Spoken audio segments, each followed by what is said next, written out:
अभी हमारा vote bank जो है हमें भी नहीं पता कौन है। हम किसी सर्वे में नहीं आते, सीधा सरकार में ही आते हैं।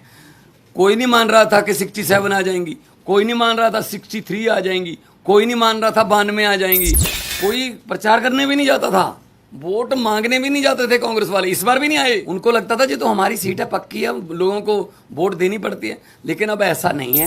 जालंधर लोकसभा में जो बाई इलेक्शन हुआ उसमें जो नतीजे आज आए वो आम आदमी पार्टी के कामों पर लगभग 14 महीने अभी हुए नहीं हैं। 16 मार्च को हमने ओथ ली थी, 16 मई को 14 महीने होंगे। तो लगभग 14 महीने पुरानी सरकार के कामों पर पॉजिटिव मोहर लगाना बहुत बड़ी बात है। जैसा कि हमारी पार्टी के सुप्रीमो अरविंद केजरीवाल जी ने कहा कि हम धर्म की या जात पात की राजनीति नहीं करते। हम मोहल्ला क्लिनिक गिना रहे थे, जो आम आदमी क्लिनिक हमने पंजाब में बनाए हैं 580। हम वहाँ स्कूल ऑफ एमिनेंस की बात कर रहे थे, स्कूलों के नाम पे वोट मांग रहे थे। हम वहाँ पर बिजली का बिल ज़ीरो जो आया उसको आगे कैसे लेके जाना है, ऐसे ही ये जारी रहेगा, उसके लिए बिजली जो हमारा PSPCL है उसका बजट हमने जो पे कर दिया उस पे वोट मांग रहे थे।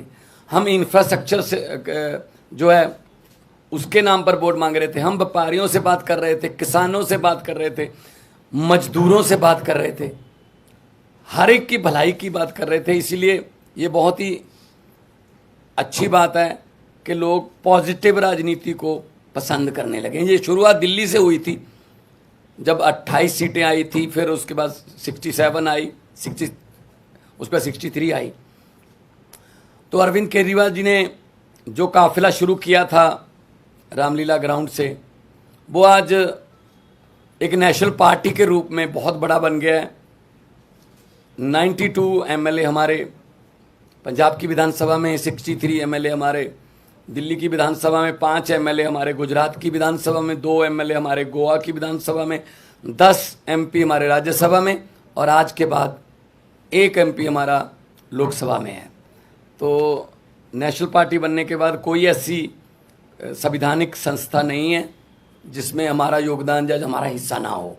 ये सब आम आदमी पार्टी की टीम, जो वॉलंटियर, जो अपने जेब से खर्चा करके घर से निकलते हैं और निकल के काफिले के रूप में एक बड़ा रोड शो बना देते हैं, तो ये उनकी जीत है। अरविंद केजरीवाल जी ने बहुत टाइम दिया पंजाब के लिए, और अलग अलग भी गए हम, और जितने भी वॉलंटियर और अहदेदार साहबान थे उन सब की जीत है। मैं जिन्होंने हमें मान सम्मान दिया, हम पर फूलों की वर्षा की, हमको अपने अपने कहीं ना कहीं बुला के मान सम्मान दिया, हमारी इज्जत की, मैं उनको तो बधाई देना ही चाहता हूं दिल से। लेकिन जिन्होंने हमको गालियां दी, हमारे बारे में आपत्तिजनक टिप्पणियां की, अनाप शनाप बोला, पर्सनल लाइफ के बारे में, उनको भी मैं कहता हूं कि वो भी, उनका भी भला हो।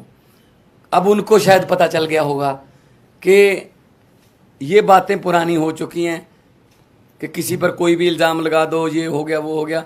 लोग इस पर ध्यान नहीं देते। लोग ये चाहते हैं जी हमारे बच्चे को पढ़ाई अच्छी मिलेगी, हमारे बच्चे को रोज़गार मिल जाएगा, हमारे बिजली का खर्चा कम हो जाएगा, हमें बुज़ुर्गों का इलाज फ्री हो जाएगा। लोगों को ये मुद्दे चाहिए। शायद आने वाले दिनों में वो जो भटके हुए लोग हैं वो भी शायद अपनी जो है लाइन या अपना एजेंडा चेंज करें कि हमें ये एक दूसरे पर कीचड़ फेंकने वाली राजनीति की बजाय हमें विकास की बातें करनी चाहिए। तो जब 92 सीट जीतकर मुख्यमंत्री का मुझे दायित्व दिया था, अरविंद केजरीवाल जी ने मुझ पर भरोसा किया था, तब भी मैंने यही कहा था कि जीतने के बाद हमको अहंकार नहीं करना है। अभी तो हमारी जिम्मेदारी बड़ी है और ज़्यादा मेहनत से काम करना है। अब जालंधर वालों ने इतना मान सम्मान किया, जालंधर वालों ने इतना भरोसा किया, उम्मीद आस जगी है, तो हमको और जिम्मेदारी से काम करना होगा। जालंधर को कैसे चमकाना है और हमारे पंजाब के शहरों को कैसे हमने चमका के पूरे देश में हमारे स्टेट को नंबर 1 बनाना है। ये हमारा अगला मकसद है। रंगला पंजाब, कलरफुल पंजाब जो हमारा टीचा है, उसकी तरफ हम बढ़ रहे हैं। आज जब जीत हुई मेरा हौसला बहुत बढ़ गया, क्योंकि हम लोग जब जाते थे, अरविंद जी रोड शो में जाते, हम यही लोगों को कहते थे कि 11 महीने की इलेक्शन है, अगले साल इन दिनों में फिर कोड लगा होगा, 2024 की इलेक्शन चल रही होगी, बल्कि मार्च में ही लग जाता है, मार्च के एंड में। तो 10-11 महीने हमारे एमपी को मिले हैं, लेकिन 10-11 महीने में ही हम इतना काम करेंगे कि अगली बार हमको हाथ जोड़कर वोट ना मांगने पड़े। अगली बार हमारे काम और कामों के आधार पर जितना हमें समय मिला, पार्लियामेंट में जलंधर की आवाज़ पंजाब की आवाज़ बन के गूंजेगी, ये मुझे उम्मीद है। और आज लगभग 60,000 मतों से जीतना, और बाकी सभी इकट्ठे थे, ये बीजेपी, अकाली दल, बीएसपी, कांग्रेस, ये सब इकट्ठे थे। इनकी पीसी अलग अलग होती थी, बस 1-1 घंटा पीसी में गैप होता था, कंटेंट सेम ही होता था, एक दूसरे को देते थे कि ये अब तुम ले जाओ, ये गालियां मैंने दी हैं, ये अब 3 बजे दे देना, वही गालियां 4 बजे वो देते थे। तो ये इकट्ठे मिलके लड़े। तो लेकिन लोगों ने इन सबको नकार दिया, और लोगों ने आम आदमी पार्टी की जो सरकार है उसके वर्क कल्चर पर, उसके ईमानदारी के जो फतवा है, ये ईमानदारी का फतवा हमें दिया। जलंधर के लगभग 8.5 लाख से ज़्यादा लोगों ने वोट किया, और हम उनकी आसों उम्मीदों पर पूरा उतरने की कोशिश करेंगे। और हमारी जिम्मेदारी, इसको हम जिम्मेदारी समझते हैं कि हम जलंधर के लोगों की उम्मीदों पर पूरा उतर सकें।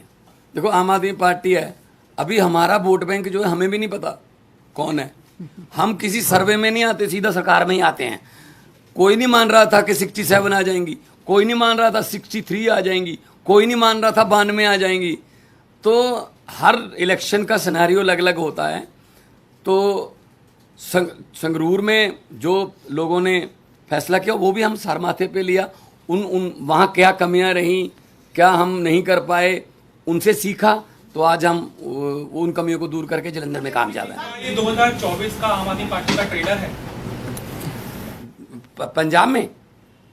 पंजाब में तो देखो, पंजाब में जलंधर में जाना दोआबा की सीट है, जो 50 साल से कांग्रेस के पास थी, और कोई प्रचार करने भी नहीं जाता था, वोट मांगने भी नहीं जाते थे कांग्रेस वाले। इस बार भी नहीं आए, इस बार भी कोई नेता बड़ा जलंधर में वोट मांगने नहीं आया। उनको लगता था जी तो हमारी सीट है, पक्की है, लोगों को वोट देनी पड़ती है। लेकिन अब ऐसा नहीं है, तो बदल गया है। इस सीट के जीतने के बाद लोकसभा में हमारी परफॉर्मेंस और अच्छी हो जाएगी, विधानसभा में हम ऑलरेडी हैं, और इतना अच्छा काम करेंगे 2024 में 13 में से 13 सीटें जीते हम अपनी मेहनत में कोई कमी नहीं छोड़ेंगे। सीएम सर, सवाल आपसे ये है कि दोआबा रीजन, और दोआबा रीजन में भी जलंधर की सीट, और वो भी सिंपैथी वोट, ये सारी चीजें थी। ऐसे में एक्स फैक्टर क्या रहा जो आम आदमी पार्टी को इतनी बड़ी जीत दिला गया कि 5,000 से हार और 50,000 से जीत हो गई? एक ही फैक्टर था, वो था काम। पिछले 1 साल के अंदर मान साहब के नेतृत्व में पंजाब की आम आदमी पार्टी की सरकार ने जो काम किया है, वो काम अपने आप में बोलता है। हर क्षेत्र के अंदर बिजली फ्री हो गई, बिजली के पावर कट लगने बंद हो गए। कोई सोच नहीं सकता था पहले 7-7, 8-8 घंटे के, साल भर पहले पंजाब में पावर कट लगते थे, अब पावर कट नहीं लगते पंजाब के अंदर। बिजली ठीक हो गई, अब मोहल्ला क्लिनिक बनने चालू हो गए। सबसे बड़ी बात है कि लॉ एंड ऑर्डर जो कहते थे इनसे संभलेगा नहीं, बॉर्डर स्टेट है इनसे संभलेगा नहीं, अब लॉ एंड ऑर्डर बिल्कुल स्टेबल हो गया वहाँ पे। साल भर लगा हम लोगों को, क्योंकि पिछली सरकारों का जो वो था वो हमने इनहेरिट किया, लेकिन अब लॉ एंड ऑर्डर के जो अमृतपाल का जो पूरा वो हुआ, जितनी मैच्योरिटी के साथ मान साहब ने उसको डील किया, सब लोग इनकी तारीफ कर रहे हैं।